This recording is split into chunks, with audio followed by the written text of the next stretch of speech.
કારણ કે શિક્ષણમાં જે તાકાત એવી છે કે એને વિકાસ કરી શકાય. માનનીય સાંસદ મનસુખ દાદા, હું તમારું અપમાન નથી કરી રહ્યો, પણ આજે તમે શિક્ષકની વાત કરી છે ને, શિક્ષણની વાત કરી છે ને, એટલે હું તમને કહું છું કે ડેડિયાપાડાના બારજીભાઈ વસાવા, જેમને સસ્પેન્ડ લેટર મળી રહ્યો છે ને, એ આજે શિક્ષણ ભણાવતા એ આજે કડિયા કામ અને વેટર્સનું કામ કરી રહ્યા છે.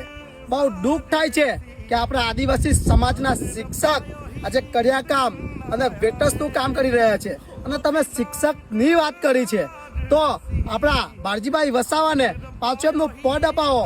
એ ભણાવશે ને તો ઘણા બધા આદિવાસી છોકરાઓ શિક્ષક બની શકશે અને ઓટોમેટિક આપણું જે આદિવાસી શિક્ષણ છે ને એ ઊંચું આવશે.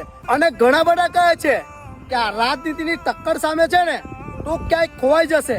તો હું દલાલોને કહેવા માંગુ છું કે સત્યના રસ્તા પર ચાલવા વાળાને દેશભક્ત કહેવાય છે, બાકી અન્યાયના તલવાર ચાટવા વાળાને દેશભક્ત નહીં દલાલ કહેવાય છે.